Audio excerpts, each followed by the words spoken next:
Yeah, my best use in this time and place is not as an expert, not as a guru, not as somebody with answers to abstract questions about the world, about society, about metaphysics, or anything like that. I can do that. I can play smart guy, but that's I've been doing that for a long time, and I have access to some helpful information. I'm not discounting that, but it's not all I'm here for. And I'm not naming myself as more special than anyone else. But in general, what we really need right now, in a way, I would say it's not more information, or I would say it's a different kind of information. And this goes back to the news fast. What we need right now is presence. We need to see each other. We need to be here for each other. We have to remind each other that we're real, that life is real.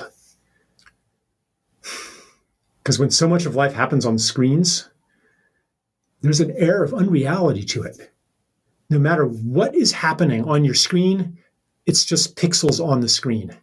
You could be watching the most horrible atrocity, police beating people up in Belgium or whatever. But no matter what it is, if you press that off button, it goes away. That leaves us really lonely and disconnected. Like, we are craving authentic presence. I'm not sure how interesting a podcast it would be if we just, sat here gazing at each other. But what I'm saying is definitely true.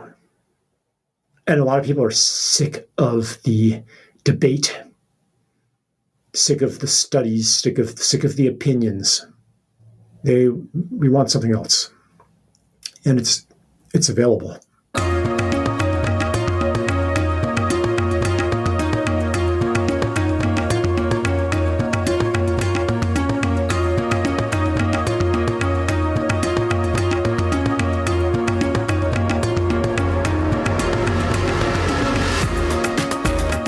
Hey, what's up, everybody? Welcome back to a brand new episode of Micadelic. I'm Mike Brancatelli, you're you. Today's guest is Charles Eisenstein.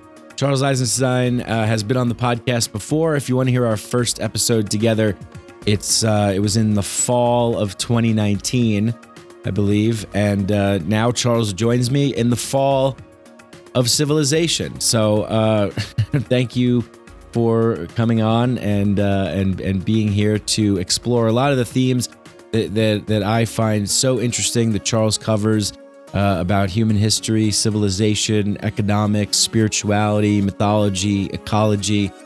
He is one of the best at articulating in a clear, digestible, lucid, easily understandable, impactful, and profound way that I find really, really speaks to me, really resonates with me. So if you want to know more about Charles, check out the links below in the show notes, show description. CharlesEisenstein.org is where you can go.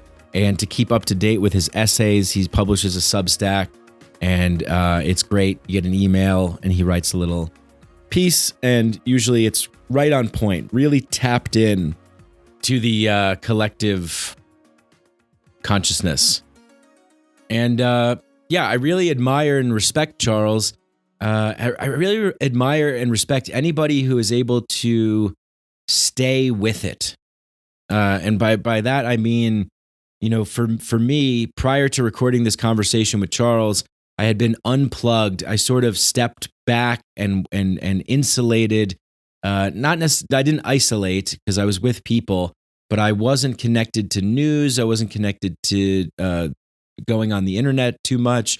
And I deleted all of my social media apps off my phone, most notably Instagram, which I kind of mindlessly use. So I really just kind of unplugged, pulled back, and just dealt with things that were happening in my, direct mere proximity. And it was really nice. And so when Charles and I recorded, he was the first podcast that I had recorded in over a month. So I was a little rusty, I think. I was a little nervous. But he gave me a great reminder. So I'm very grateful for Charles for helping me. And after our conversation, I had a really profound moment because there was a particular moment in the episode that we recorded that really impacted me and helped me big time. And so I recorded a solo episode, and a lot of that was that came out or emerged from the awakening or the reminder, the great reminder. And who better to get a reminder and a great teaching from than someone like Charles, who I greatly admire and respect. And yeah, I just have to say thanks. Thank you. Thanks for helping me. Thanks for giving me that reminder. Thanks for helping me remember why I'm here and what I'm here to do. So thank you, Charles. And thank you to everybody that listens to this show. Again, I apologize for taking so much time off, but I felt it was necessary for me to do. I think maybe in the future, if I decide to do something like that, I'll clue you guys in on what's going on. But there was a part of me that just I didn't want to have any input or output happening in my life in the digital sphere in any way. I just really wanted to pull back. I didn't really want to answer to anybody else or be responsible for anything. I just wanted a quiet time alone.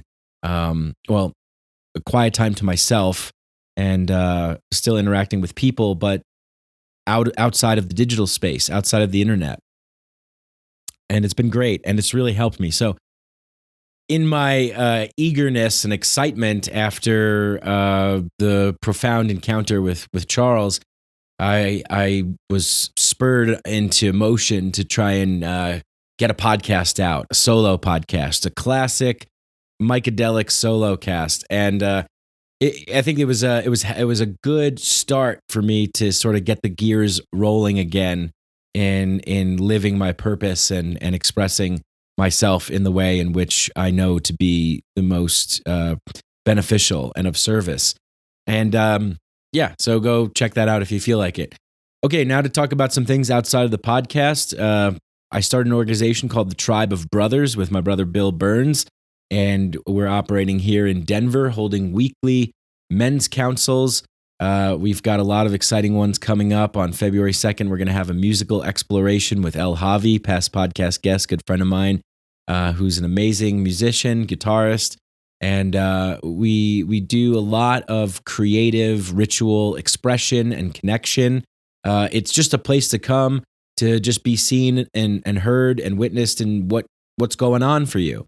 And a lot of the times, actually, this podcast has been helpful for me to express what's going on for me. But there's nothing like being in the physical presence of other people and engaging in fun ways to connect.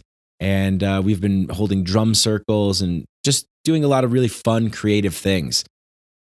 So it's really been lighting me up. Get in touch with me about that. Email mikeadelicpod@gmail.com. We have a retreat coming up called Activate, and that's going to be really great. It's going to be in Colorado, and we still have a couple spots left for that. So email me about that. That's coming up real soon.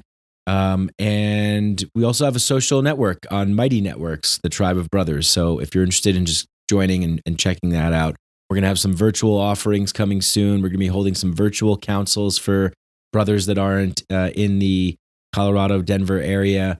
But yeah, this work is really lighting me up, and I think that I'm really being pulled in the direction to be of service in the physical space more and more. But I look forward to that because those will help inform me of the conversations that I want to bring to be of service through the podcast as well. And got to give a shout out, of course, everybody that listens, that leaves 5-star ratings and reviews on Apple Podcasts. I love you. Thank you. It helps grow the show. It helps bring attention to the show. And if you think that what we're doing here is good and you like it, just leave a 5-star on Apple Podcasts. I believe Spotify also has ratings and reviews now too, so you can leave 5 stars on there as well. Big shout out to everybody who is a part of the Patreon. Thank you so much for everybody that takes the time. No matter how much you're contributing or donating, every little bit counts. It goes a long way. Just know that I love you. Thank you so much for taking the time to go to Patreon. You can't find me. You have to click on the link. Patreon has shadow banned me, I suppose. So you have to click on the link that's in the show description. You'll get right to the Micadelic Patreon. As soon as you join, whatever tier you select, I'll send you a link for the Inner Sanctum Discord. And it's people from all around the world coming together and talking and sharing and collaborating. And that's really what I'm most interested in, is creating a community here. We're going to start doing Zoom calls and recording them, and a lot of really fun and interesting things. Bonus episodes. Dosadelic is coming back if we ever get the flow down again, which I'm sure that we will. But it will be coming back, so we'll be having fun in more of a comedy-contained podcast, or comedy-centric podcast, I should say. And then I got to give a shout out to the sponsor, WaveBlock. Put in the code Micadelic and get 20% off. WaveBlock is great. Ever since I've been using it, I've definitely felt better. I don't know if it's between the digital detox or the dopamine reset, or putting these EMF blocking strips on my AirPods, but I love it because I hate cords. I hate wires. I loved when I got the AirPods. But I did notice that, like, I don't know, maybe I don't really feel so good. Like, is electromagnetic frequency, is this good? Is this bad? Is this harmful? We really don't know, but I lean in the direction of, like, this can't be good. Can't be good, you know? So yeah, for like $20, get yourself some of these WaveBlock stickers, put in the code Micadelic, and you get 20% off. I say it's a win-win, you know? They're really great. I really love them. I have noticed a difference. Like, I feel like when I was wearing my AirPods before, I feel like sometimes after a while, I just feel like a little bit of a headache or something, or not really a headache, but just something going on. But I haven't felt that since wearing the WaveBlock stickers. The way they work is awesome. They're basically like, I love the philosophy because they're not like, hey, well, you know, you gotta plug in and go cords and stuff. They've developed a technology that comes in a sticker form, and you just stick them onto your AirPods, and then you have it. You could stick them onto your phone as well, and they help radically decrease the amount of electromagnetic frequency being emitted. And something interesting I heard, actually, Greg Carlwood talking to Ben Stewart the other day, that Robert F. Kennedy Jr. actually had a lawsuit about 5G technology and won because they were unable to prove that it wasn't harmful. So, you know, every time a new technology comes out, we're always just excited about the technology, and we don't necessarily think about the repercussions. It's only like years later when people are like, yeah, we probably shouldn't be using that, or, oh, that's not a good chemical to be, you know, yeah, that asbestos is poison, or this lead is really bad. And, you know, we go with what we have, and we just keep going, and we're excited about the new inventions and innovations. But yeah, if you want to give it a try, I highly suggest it. They're really good about their customer service. If you don't like it, just, you can return it, whatever. But yeah, WaveBlock is a great supporter of this show and of the mission of becoming more human in a more digitized world. How do we become more human? How do we preserve our humanness? And I think that you know, these EMF stickers really help a lot. So check them out, Micadelic, for 20% off. Links in the show notes, show description. And email me, because I'm not on social media anymore. I am not really responding to DMs and stuff unless I check from my laptop for messages. So it's micadelicpod@gmail.com. That's micadelicpod@gmail.com. Get in touch with me about whatever, anything. Without further ado, let's get into this conversation with the great Charles Eisenstein. Psychedelics are illegal not because a loving government is concerned that you may jump out of a third-story window. Psychedelics are illegal because they dissolve opinion structures and culturally lay down models of behavior and information processing. They open you up to the possibility that everything you know is wrong. We don't need new laws that control our consciousness and rigidly place it in a prison. Cognitive liberty. The fact that as adults, if we're not hurting anyone else, we should have the right to explore the contours of our own consciousness without any mediation or legislation on the part of somebody else. Reject authority. Authority is a lie. Or is it perception? Information is power, but we have to seize the opportunity. The opportunity. To choose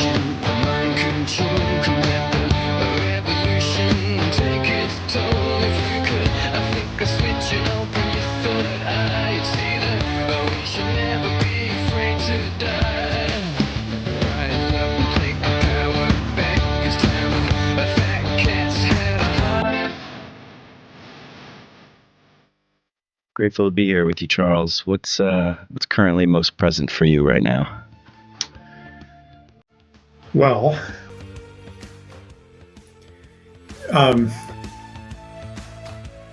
assuming that it's probably okay to talk about this since the podcast is called Mycadelic. But yes, I was on a plant medicine journey, kind of an impromptu thing yesterday, and didn't sleep at all last night as a result. So I'm either going to be, tired and stumbling a little bit, or I'll have more direct access to the information that my ordinary thoughts might separate me from.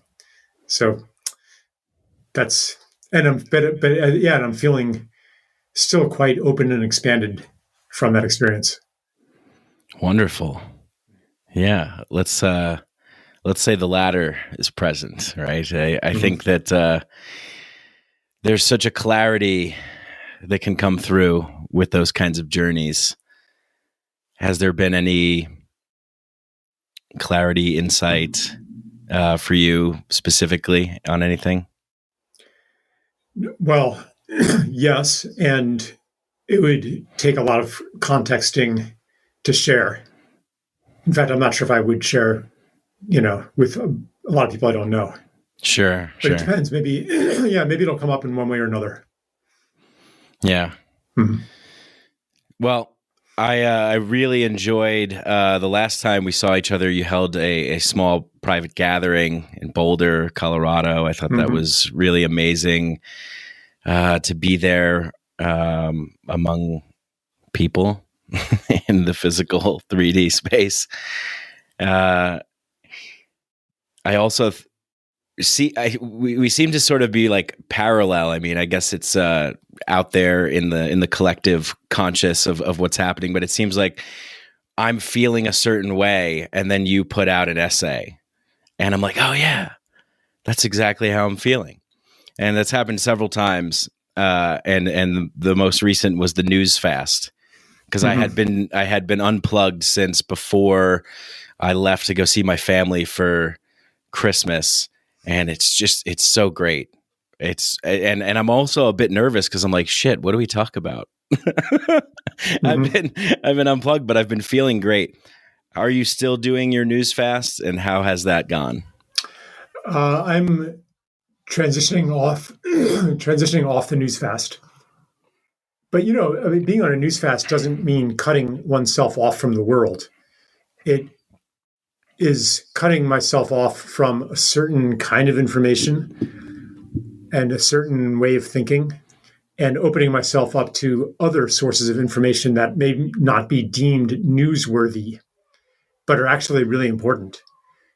Because when I read the news, even if I'm reading, like, quote, both sides of an issue, there's still an agreement there that this is the issue, that here's what is important to talk about, and here's what isn't.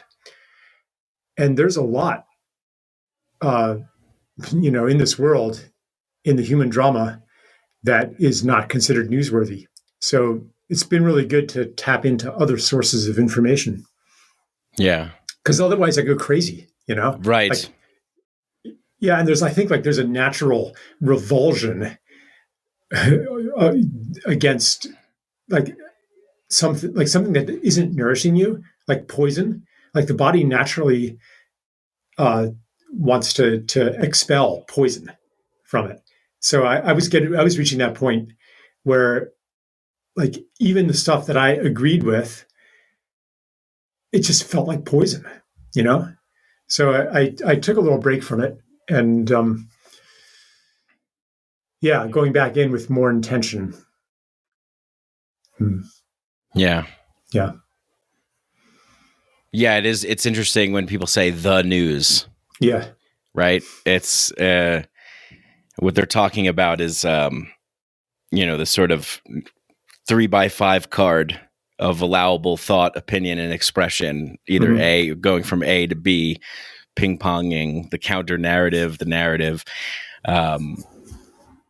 It's interesting because, that's what I tapped into, is like, okay, there's other news here.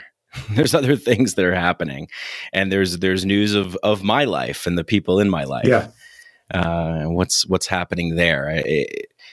And there's like the more subtle news of like what information do you pick up when you stand outside for 10 minutes feeling the wind?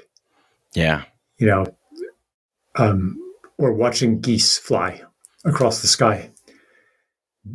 There are other cultures on this earth that believe that you can learn a lot more from those things than you can from watching your television.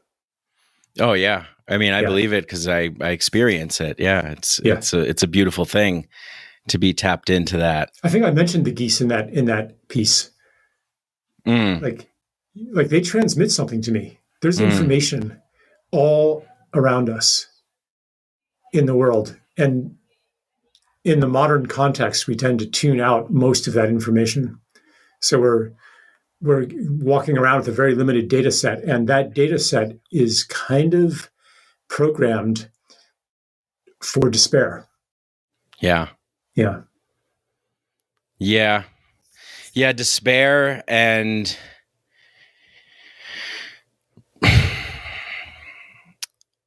I guess like a hope from that data set to say, hey, this is what's important.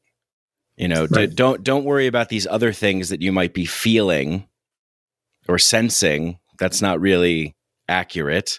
We're going to tell you what's accurate, and we're going to tell you what's newsworthy, and also, outsourcing a lot, becoming dependent upon so-called authorities to tell us what's what.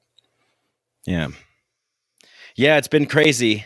It's been a crazy couple years, but it's been a crazy life. I think that this era that we're in, it didn't just begin with the big event of 2020. It has been around for a long time, and you've talked about it. You've written books about it. One of the things that always bothers me is that I look at people who are older than me and I say, I don't understand. Haven't you been through all of these events and these lies and deceits and things that become declassified, and now we know the truth and all this stuff? I mean, just in my lifetime, 9/11, the economic crash. I've had so many periods of being disillusioned, and I wonder. I'm like, I don't understand. Why don't people seem to see the patterns here? Yeah, I know.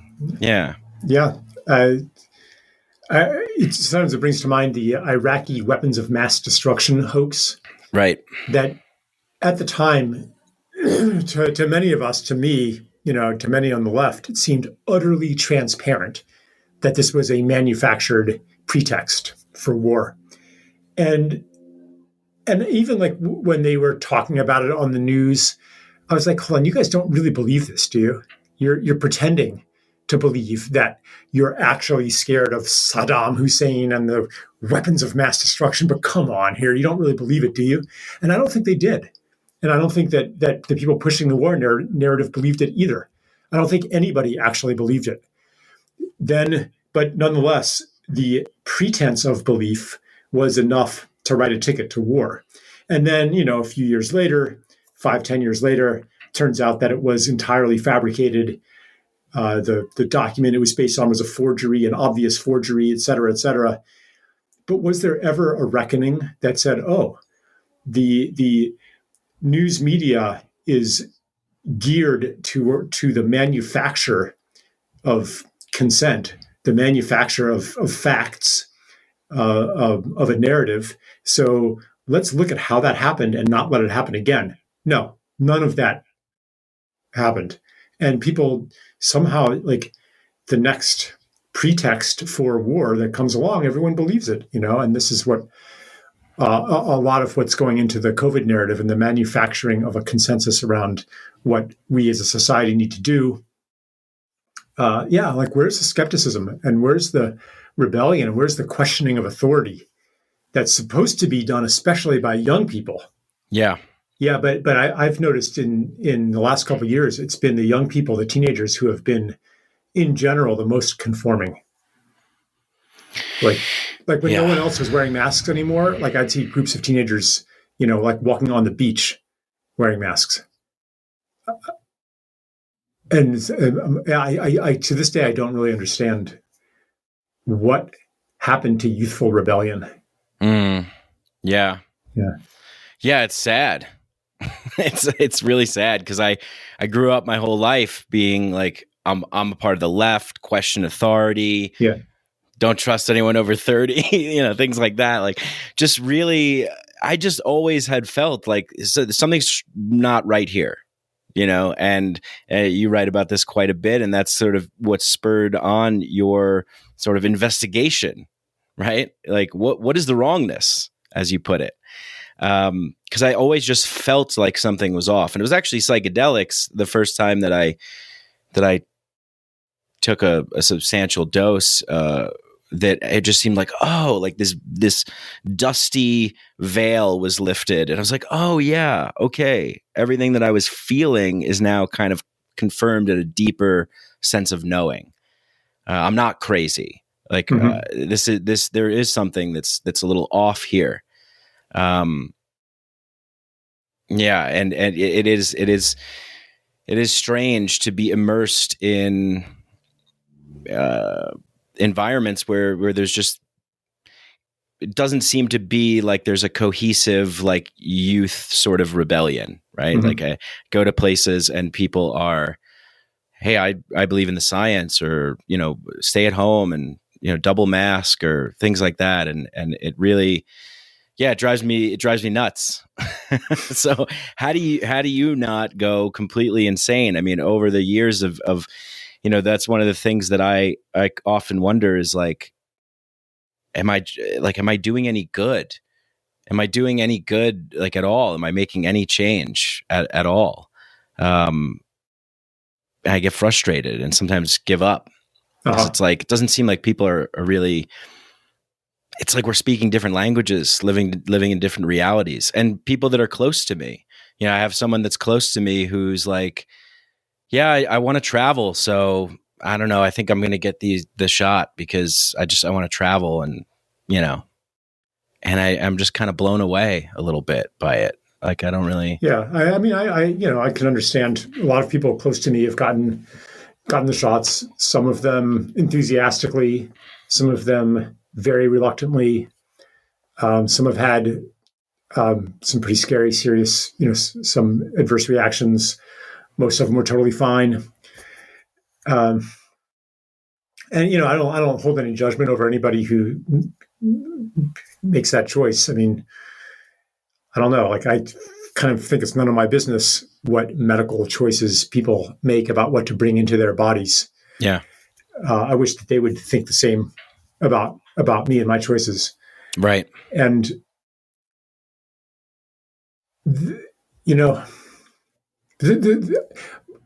this question though that you just raised, like, is my work doing any good? Am I crazy? Is the world crazy? This is part of what COVID has flushed to the surface. I often point out that all of the political trends in the COVID era are actually intensifications of what was already in progress, whether it's surveillance or censorship, polarization, authoritarianism. Like, all of these things were on the increase before COVID. But COVID intensified them and made them visible to us. It brought a lot to the surface, a lot of like these civic rivalries and tensions. They were bubbling underneath the surface and erupting from time to time. And it just like really like made it literally visible. Like, some people wear a mask and some don't. And from that, you can guess their political affiliation. Now, sometimes that guess is wrong. Like, if I'm walking around without a mask, people think I must be a Trumper or something like that. And I'm not, shall we say. Yeah. But so also, though, on a psychological level, things that hadn't been an issue, like these questions you're raising, could kind of slide under the surface. but they sure came up strong for me as like I've been warning about medical totalitarianism for like 15 years, you know, and in the Ascent of Humanity, which I wrote in the early 2000s, I painted this picture of everybody's wearing like a protective bubble around themselves as this fulfillment of the war on germs and the idea that the separate self can maintain its health and integrity by shutting out the world. And I was relating that to the separate selves of neoliberal capitalism and modern psychology and philosophy and the whole atomized society, you know, and so like this and the conquest of nature and the separation of a human realm from the natural realm. Like I was like writing about this a long time ago, and I'm saying we don't want to go down this road, and here we are, far down that road. And so yeah, like I really went into some pretty dark places. Maybe I should just take my toys and go home. Right. Yeah. Carve out some little bubble somewhere and do my best to insulate myself from what's happening. Psychically insulate and physically insulate. Find some community, some pod somewhere. But you know, that impulse to retreat into a bubble is actually the same energy as the hygiene obsession that powers a lot of the COVID response. Keep the good in and the bad out. That as the prescription for health and safety and a good life.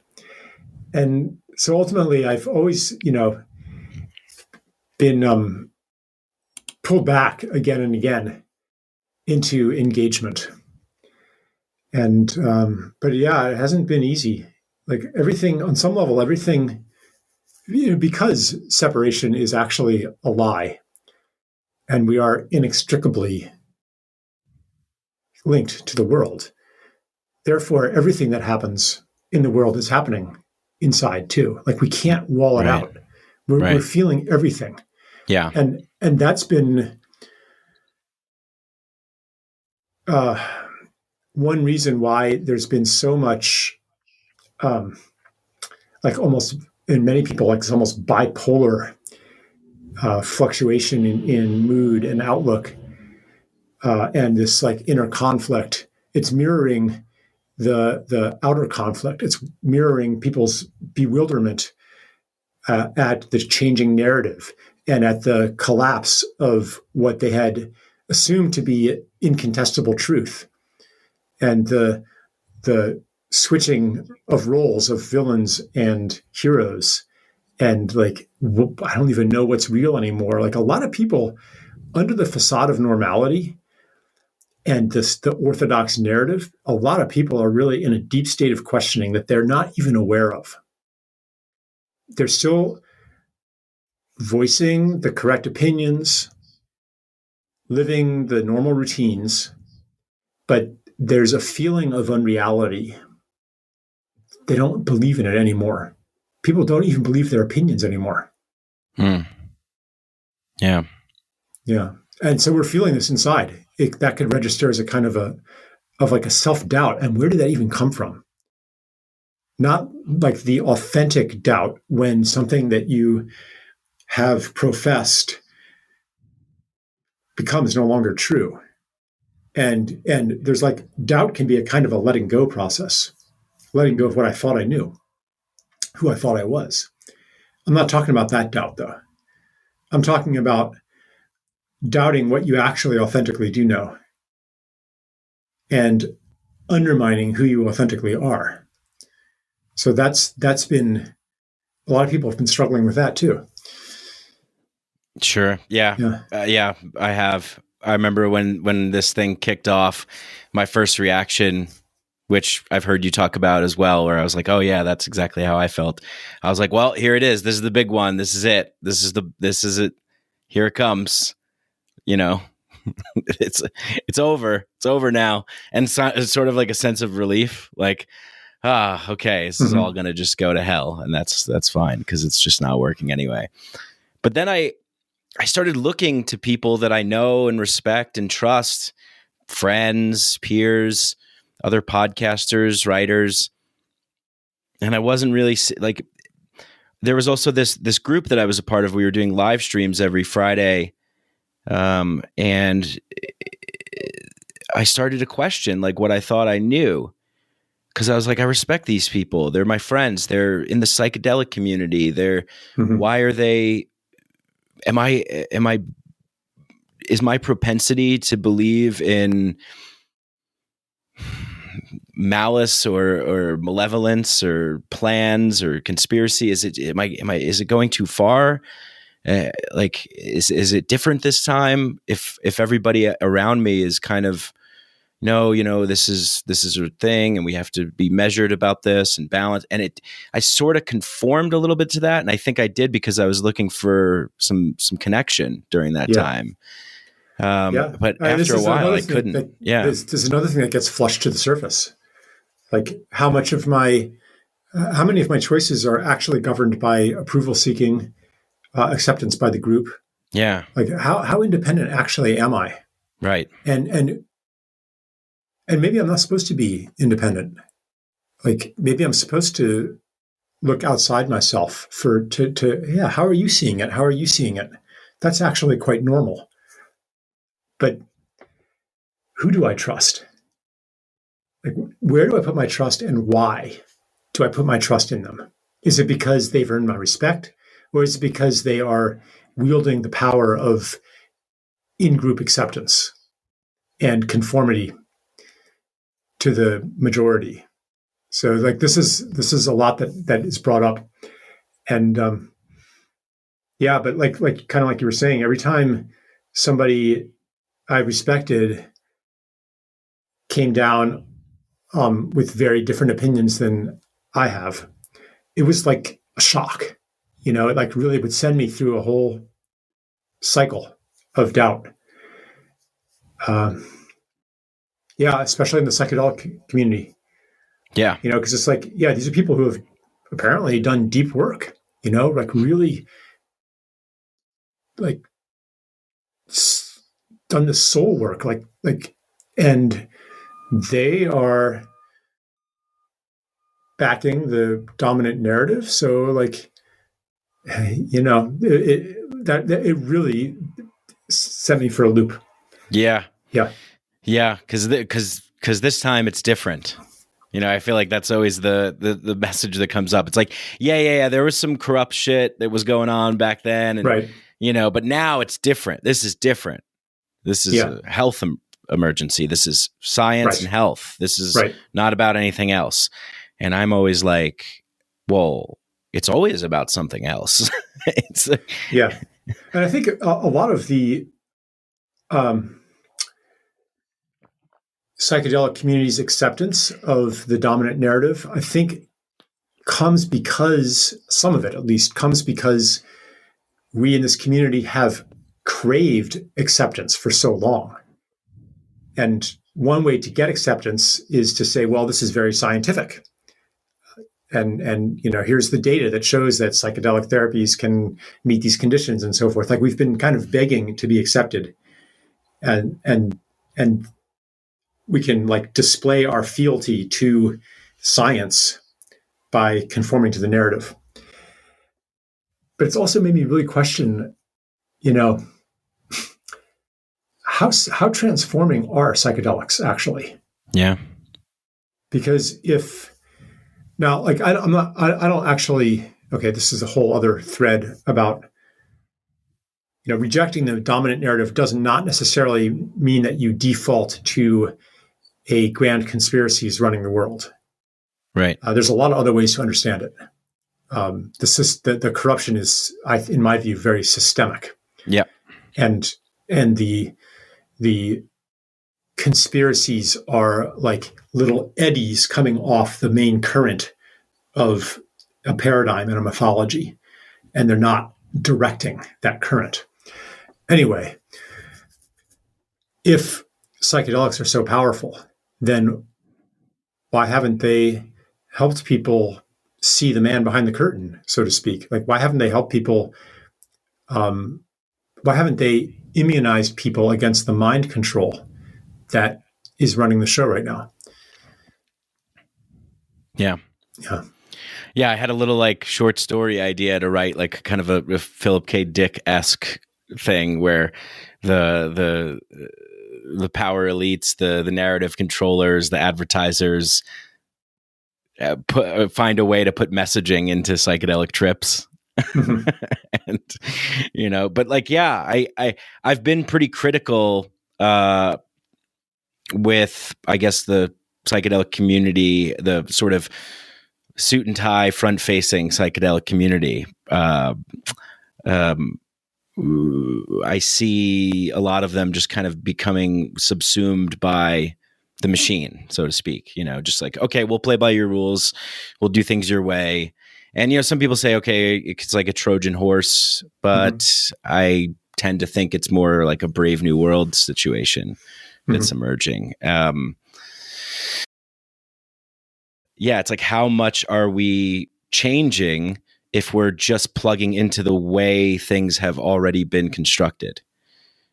We can go, we could still launch wars and then just have soldiers come back and they have MDMA therapy. So that's fine.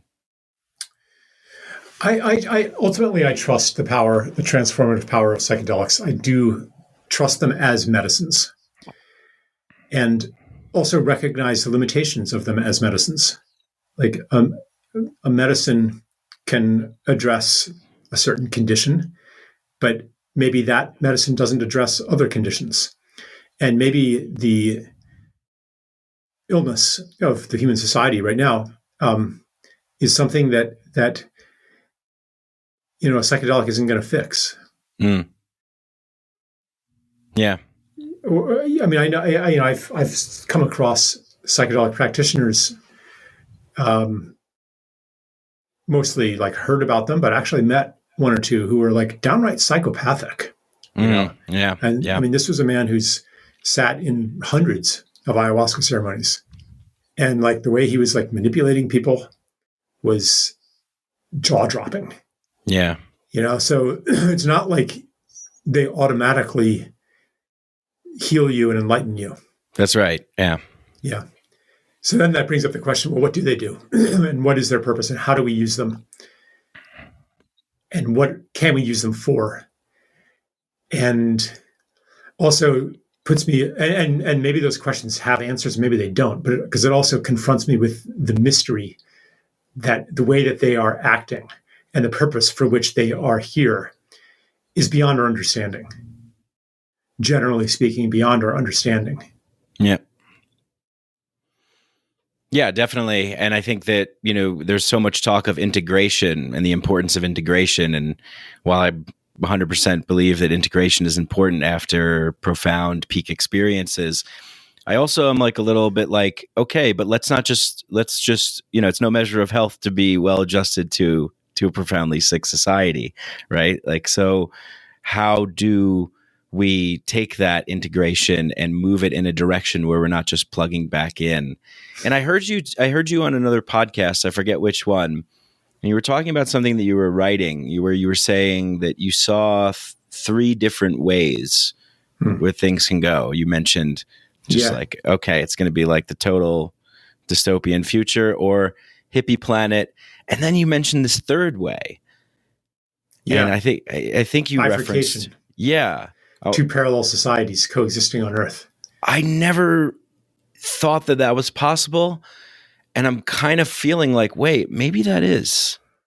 I don't know. Yeah, weirdly, Aldous Huxley portrayed that in Brave New World. Right. Yeah. There's the dominant, mechanized, industrialized society, but then there's like these barbarians, basically, who live in remote areas, and they're pretty much they're not persecuted even.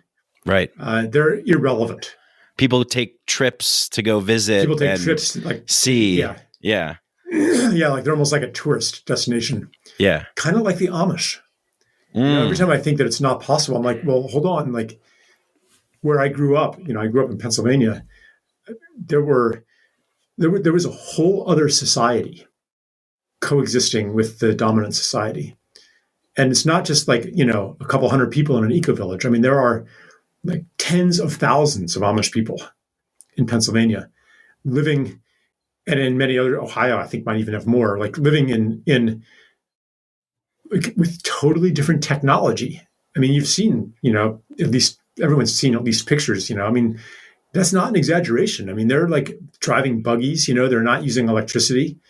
They've created a separate society. And how do they maintain that? There's some kind of, I would almost call it magic, that they use to almost enter a different reality where they cannot be touched. It's not that they don't interface with the rest of society. Like, they go to farmers markets, they buy property. I mean, they're here. They're not totally separate, but they somehow shield themselves. And without like making a big issue about it, without fighting at all, nonetheless, they somehow are able to maintain the integrity of their society. So so like that's another. It kind of sometimes it seems like that's happening. I've been going through these fluctuations I've mentioned before, where one day I'll be like, oh man, like everything good is going to get crushed. The totalitarian state is going to root out every shred of resistance, and we're going to live in a surveillance dystopia. And then on other days, I'm like, man, the narrative is collapsing, cracks are spreading in the dam, and this is all going to be over in a couple months.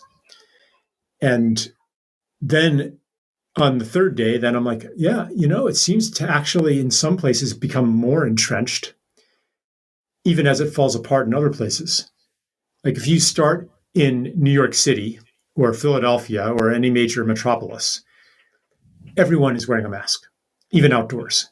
Yeah. And then as you go mile by mile away from the city center into the suburbs, most people are still masked. A little farther out, by the time you get into the countryside, like where my brother lives in central Pennsylvania, like rural, like deep rural Pennsylvania, no one ever wore a mask the entire time, at least not in the hardware store, maybe right. Like in the bank or something, the post office, but like it's like so this is one of the things that's coming to the surface under COVID is this division in society becoming like a lot more crystallized.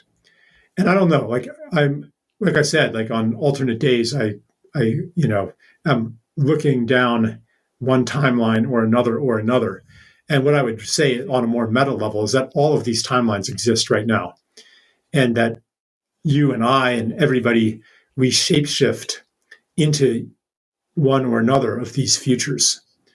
Like we are agents in this. The future is not something that just happens to us as victims, but we have, excuse me, but we have an agency and a choice that is far beyond the usual cliches. Well, if we all get together and make the change happen, because that is saying, well, okay, if you make the change, you're still reliant on everybody else. And if they don't make the change, then too bad. No, our power is much greater than that. And we can feel this truth that our choices matter. And that in some sense, the future hangs on in an exquisite balance. And the weight of just one person, which could be you, will shift that balance. That's how balanced it is right now. It's on the head of a pin. Yeah. And I'm in a little bit of a bubble world to a certain extent because everything I do is involved with like plant medicine and men's work, and my partner the same thing, and so there's but then I plug back in and I'm like, oh my God, like, yeah, the totalitarian technocratic oligarchy is never going to let people escape from under its boot, But you've already escaped in a way. I mean, you're in this bubble. Like maybe exactly. this bubble just like gets more and more strong, and more come into it. And it's like a separate reality bubble almost. Like reality is built from stories too, built from agreements. I would say more than even in stories. It's built from agreements. And the information universe is also resolving into separate bubbles. Like people in one bubble never see the information that people in another bubble are seeing. They just have no idea. Yeah. And vice versa. Like when I happen to tune into CNN or something like that, I'm like shocked almost. Yeah. Like, what reality are you living in? Yeah. Yeah. So maybe I used to plug into that more because I was on another podcast where we would sort of like, dispel or show, why are they saying what they're saying, and what are they not saying, and how are they framing things, and it is so shocking. I mean, I haven't owned a TV in over 10 years, and even just commercials, it's just it's wild. It's sorcery. I look at it as a form of magic, of sorcery. The repetition, the colors, the graphics, the sounds. It's really wild. And I'm very much interested in bridging the gap a little bit. Like, how do we communicate when we're living in such different realities? How do we communicate with people that are in other realities? It seems to be, well, what I noticed was when I went home to see my family over Christmas, my parents and everyone, it just didn't really come up much. Yeah. Like we kind of like, no one made a point to bring anything like that up. And we just focused on like having a good time together. Yeah. Yeah. Same with my family. And this is part of what I was talking about is with the news. Like, if you look at the news, the most important thing is, what's your position on vaccines and all that. But like, why do we accept that? Right. As the thing that we should be talking about? There's a lot more to life than that's become kind of inescapable. It's like, oh, you guys don't want to fight each other? Okay. Let's create mandates and vaccine passports and stuff so that you have to become visible in your opinions. It's almost like it's engineered to set people against each other. But in our homes and our families, like at least we've successfully resisted that division. Yeah, it helps definitely. I mean, there was one thing that was really. I was very sad because I had some family members that wouldn't see my partner and I because we're not vaccinated, and they wanted us to get a test, and the test didn't come in until it was time for us to leave. So it was really sad. It was like, wow, I can't believe we can't see each other because of this, And I was definitely angry too, but yeah, it was hard to accept that. Yeah, and it seems you were talking about like it seems like it's engineered. I mean, I would argue that it is. I would say that it just makes sense to have it be that way because that is what sort of. I don't think it's consciously engineered. I don't think that there's a room full of evil guys saying, okay, how can we create more division? Yeah, I think that it's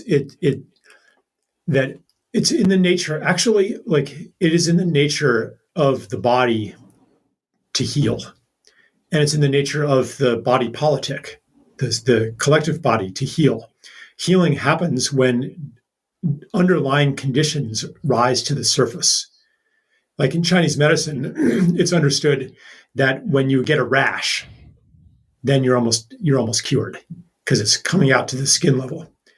So I think that we could look actually at the intense division that is apparent today as a healing crisis.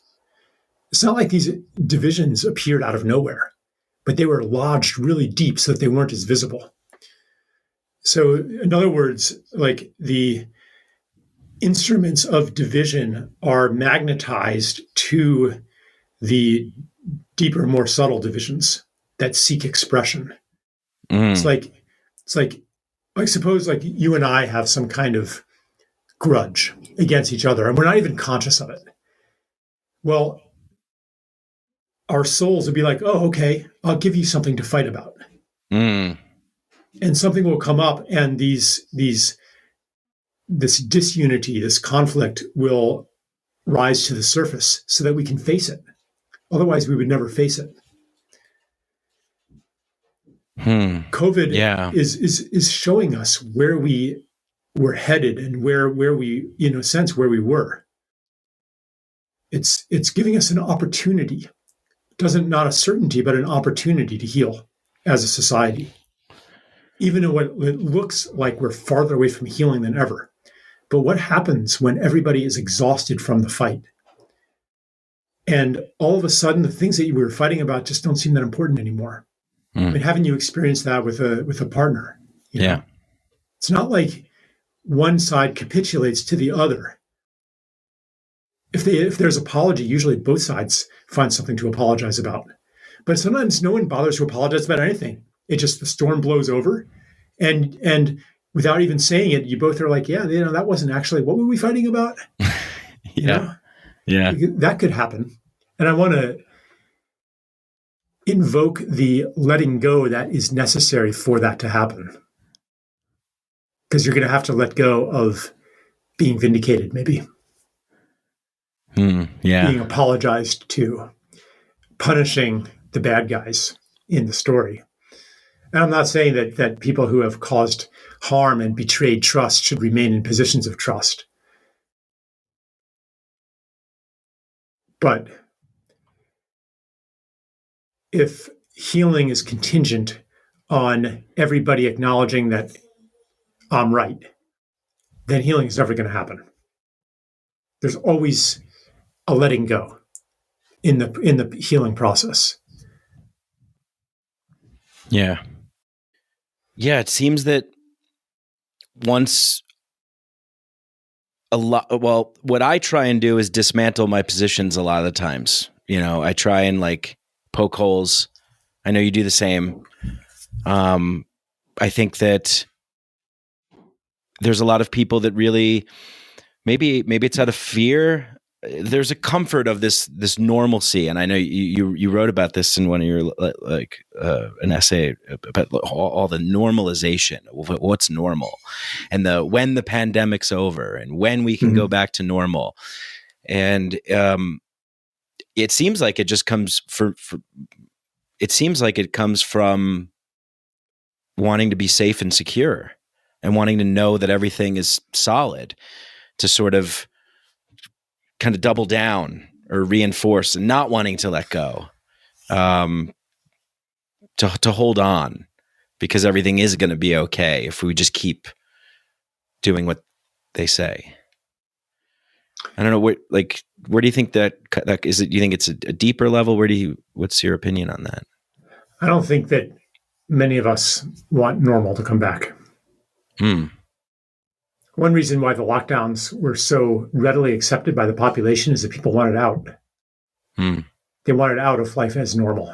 Yeah. Normal was pretty insane already. It was ugly. It was destructive. It was miserable for many, many people. And even those who did not think of themselves as miserable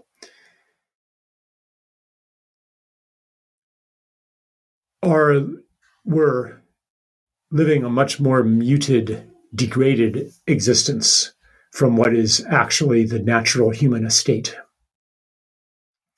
Anyone who has visited less developed parts of the world understands this. That the modern experience of life is like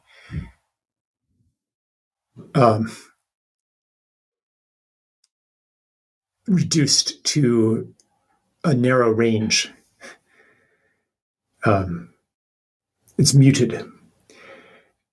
So we, on some level, like there's a death wish in society, a wish for liberation from the lives that we have been living.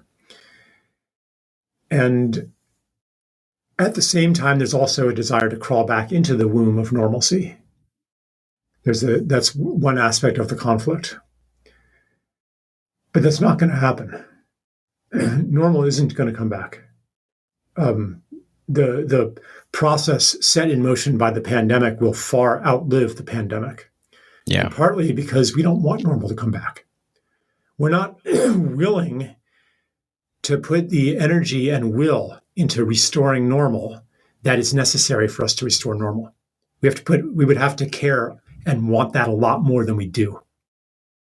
Now I'm not saying that nothing was good about the old normal. In fact, we're being shown what was good about it, what was precious about it. It's to lose something precious is probably the best way to recognize how precious it was. Like maybe we didn't really understand how precious hugs are, or seeing naked faces, or gathering together, singing together, dancing together. Maybe we took it for granted. Maybe now, after it was taken away from us, maybe now we recognize how valuable that is.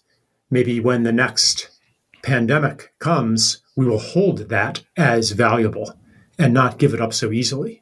Maybe as we construct a new normal, we'll put those things at the center where they belong. Yeah. Yeah, maybe.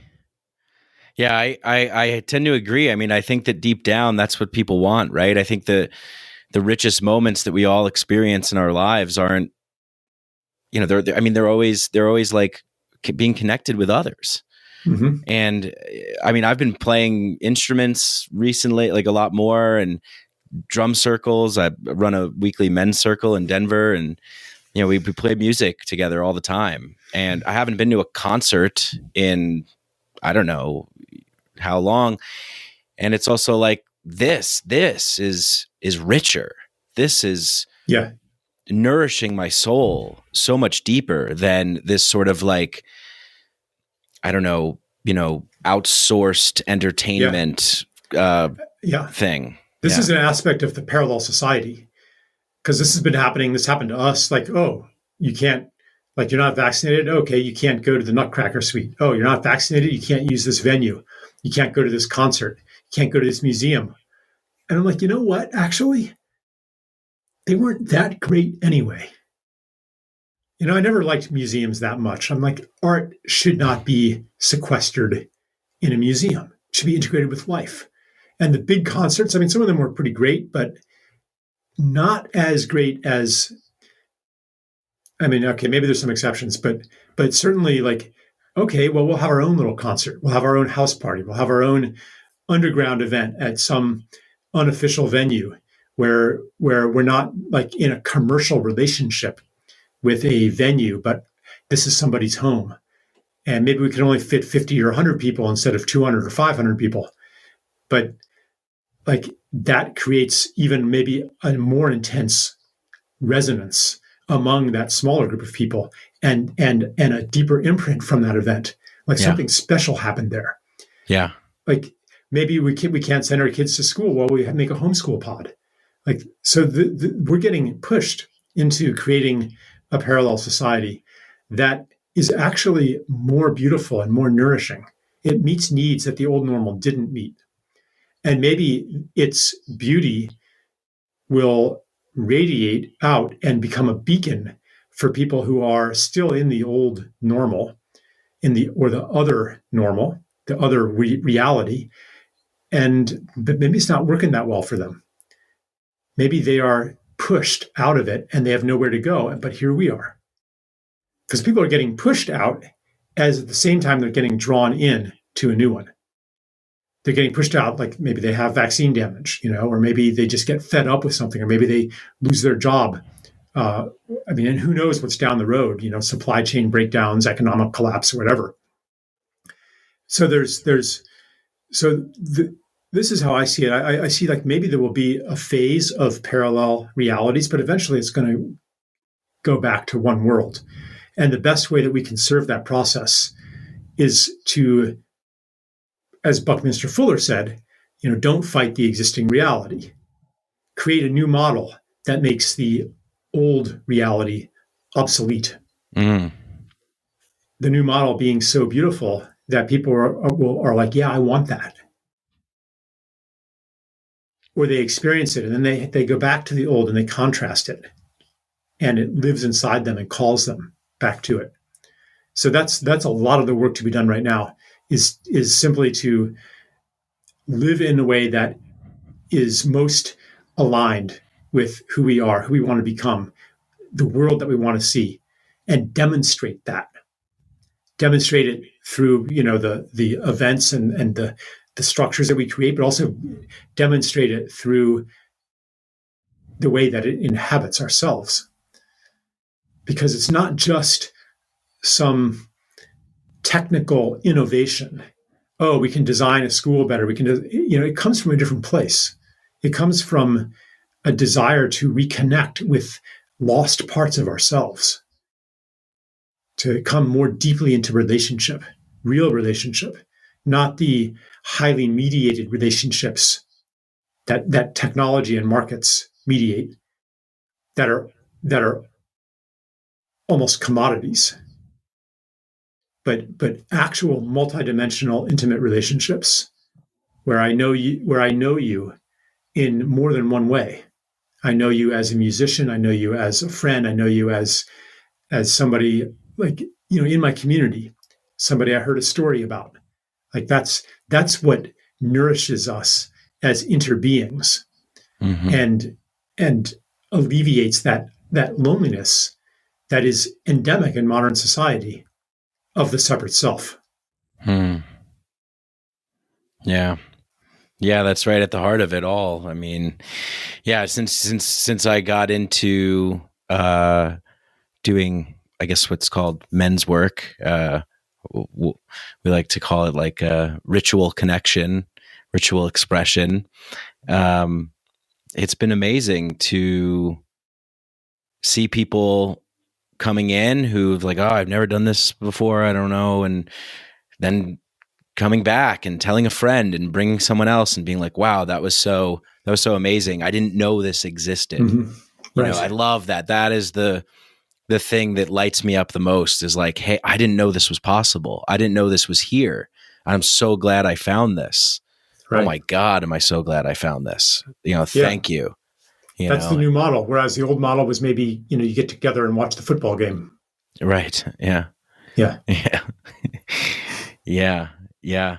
Yeah. And, I guess old friends of mine who I don't keep in touch with too much anymore, but over time, and even, my father will like send me an article, oh, the New York Times, something about psychedelics, just like you've been saying for the past decade. Yeah.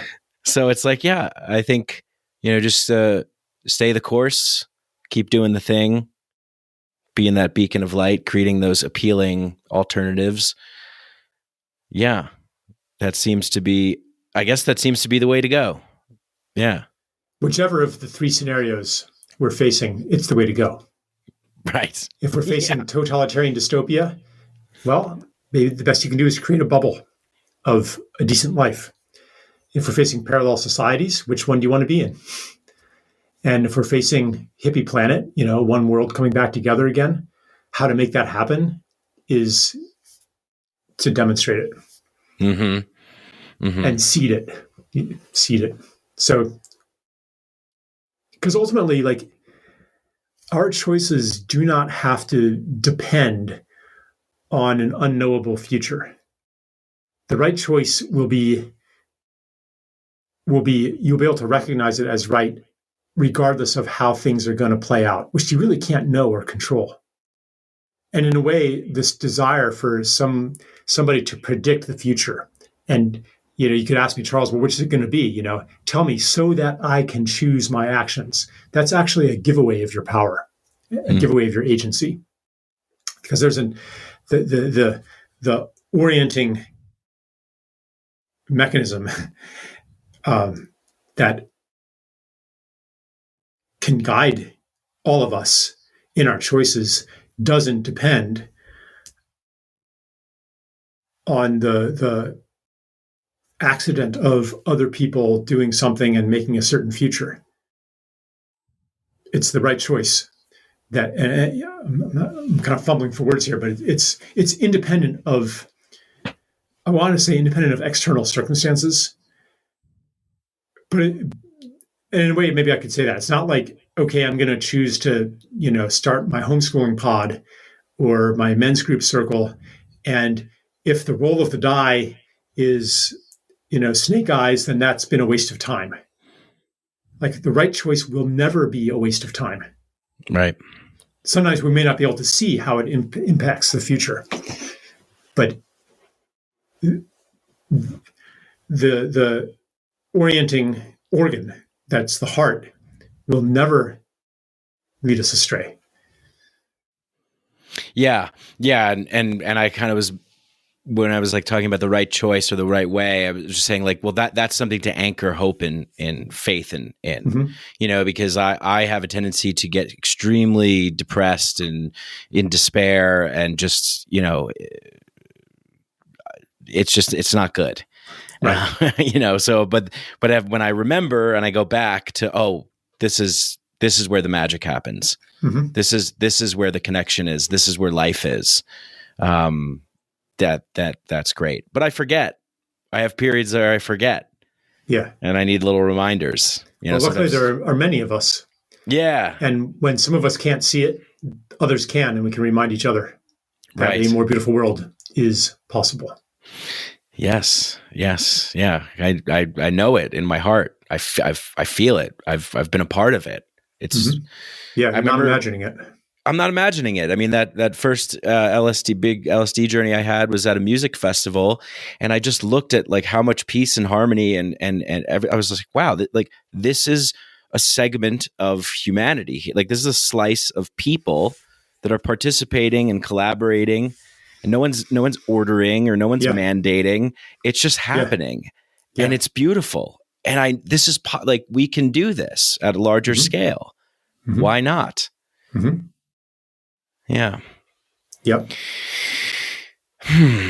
Yeah. And it's been, I feel a calmer sense of presence too, from being off of social media and detached from news, because you're right. When I was too plugged in, I get a little nuts and then I'm reactive and I'm like, oh, this person they're not seeing it the right way.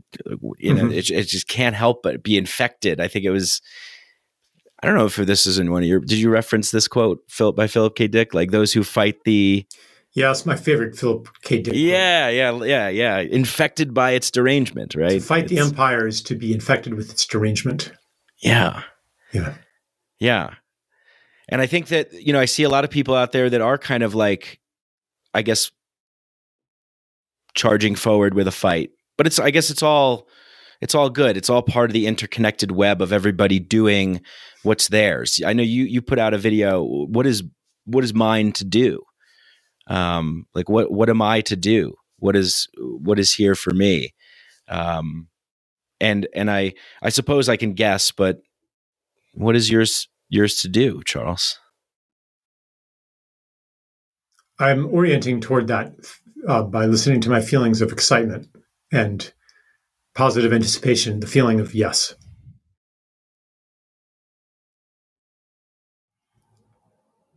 When I try to put it into words, I end up including things in a conceptual yes that are not actually a yes.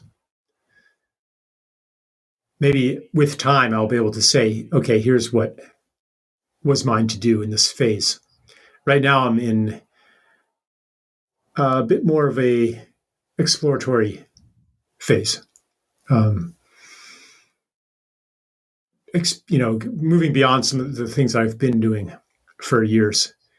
And I don't know which ones will pan out and which ones won't. But I'm writing, like just today, I had a conversation about writing a musical. And I've been thinking of a screenplay and like working with filmmakers a little bit to do short films and stuff. And just, but there's also, In the plant medicine journey I had yesterday, a theme came up that has been coming up for me a lot, which is I want to be put to good use, used for what I'm really here for, not for something that maybe I'm good at it, but it's not really why I'm here. It's almost to the point where I get pissed off if someone misuses me. I'm fed up with it. And of course, fed up with myself, misusing myself, making myself do things that I don't really want to do, and I'm not really here to do them. Yeah. Yeah. Sometimes what a good use is, it's not like a big public thing, It happens more in my close interactions, relationships, or maybe when I'm with a small group, or it could just be a single person. And if that group or that person sees me, like fully sees me, then they know what I'm useful for. And that sincerity pulls me into my power. Like I can't actually fully be me if I'm not held as me. And if I don't hold myself as me, others won't hold me as me either. Yeah. Yeah. So it's like this paradox almost, like, is it all up to you or isn't it? Like there's this idea that we can source all of our spirituality from within, and that all the change starts within, and that it's all up to you. It isn't always. Sometimes we're just humbled before the impossibility of life and the task before us. And then the help comes.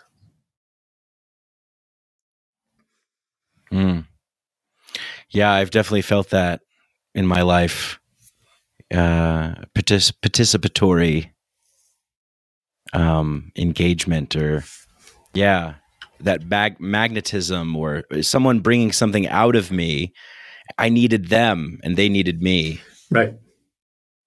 We're doing this together. This is the age of we need each other. Yeah. Yeah. Well, I hope I put you to good use today, Charles. Anything that you'd like to put me to good use right now? Put you to good use right now. Yeah. Okay. Like look at me, sense what I'm here for, and ask for something a little bit irrational. Sure.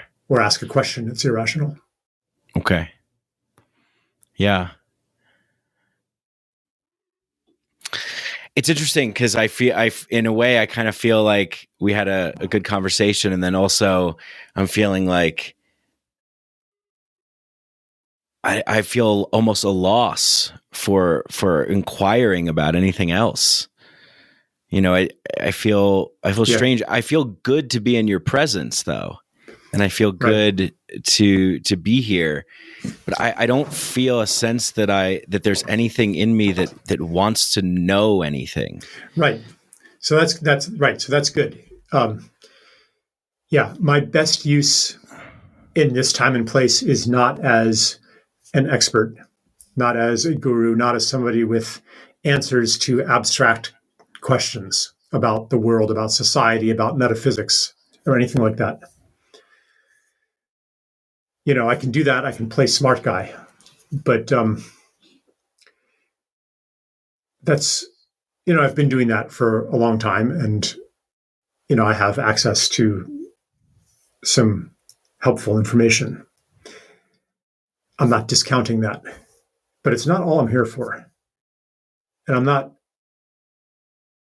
naming myself as more special than anyone else. But in general, what we really need right now, in a way, I would say it's not more information, or I would say it's a different kind of information. And this goes back to the news fast. What we need right now is presence.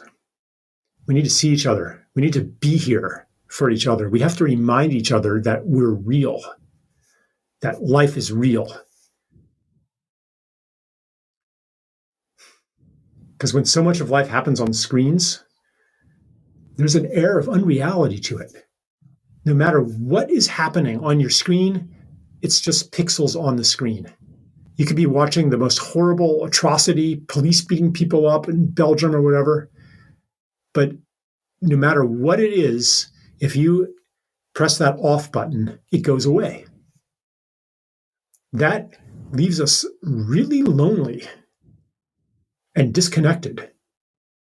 Like we are craving authentic presence.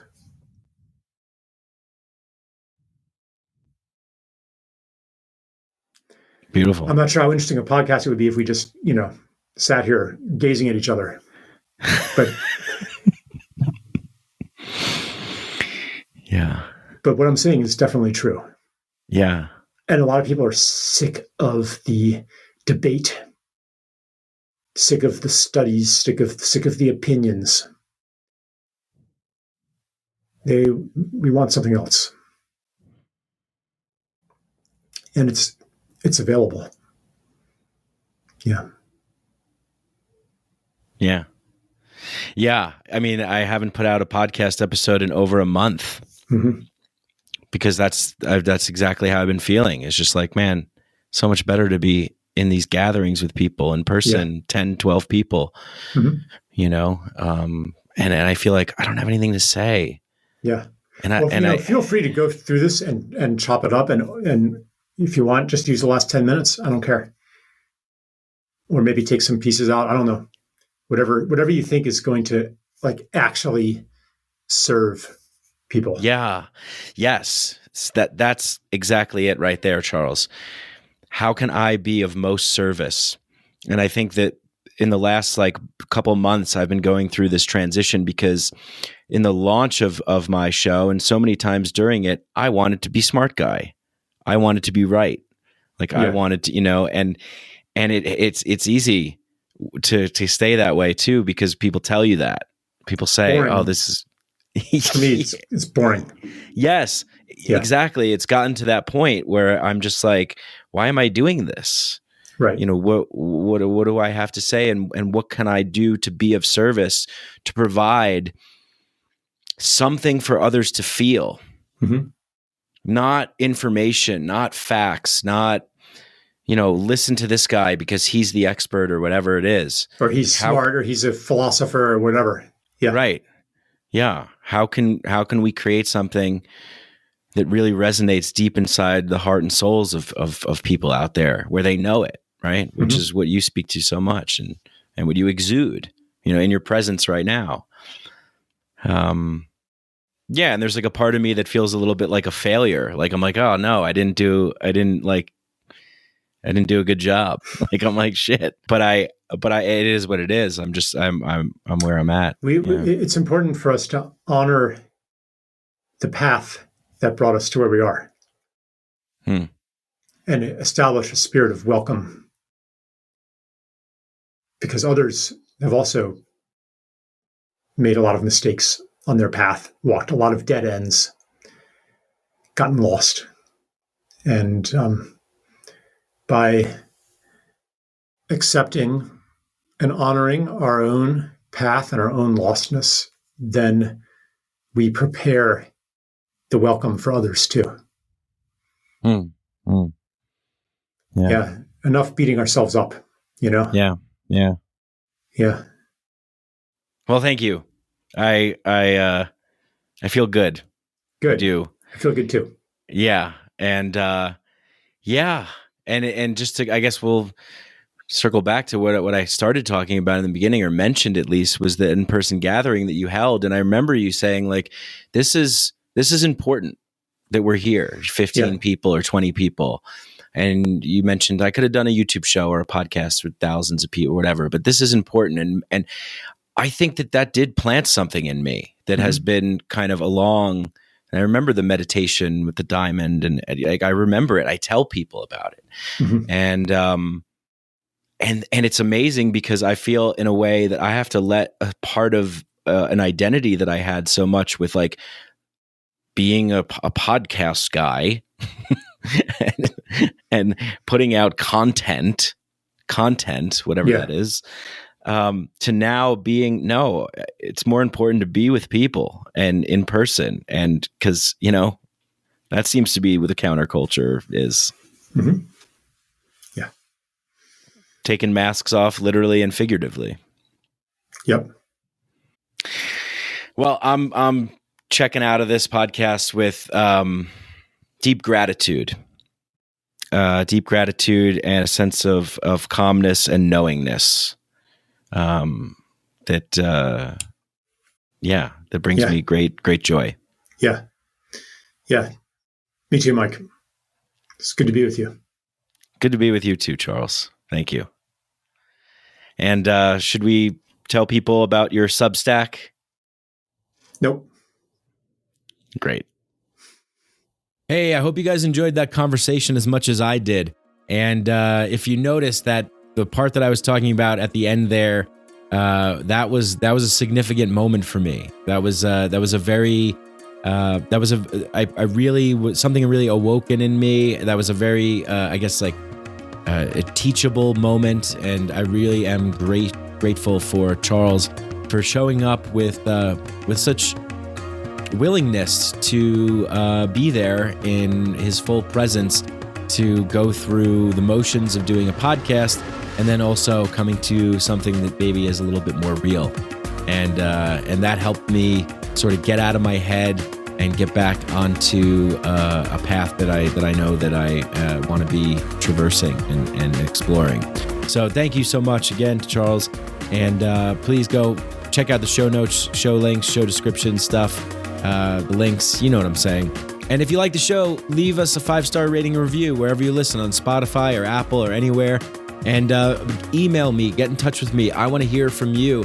Mikeadelicpod@gmail.com. Mikeadelicpod@gmail.com. I want to hear from you guys. What do you think? What are your thoughts? What do you want to know more of?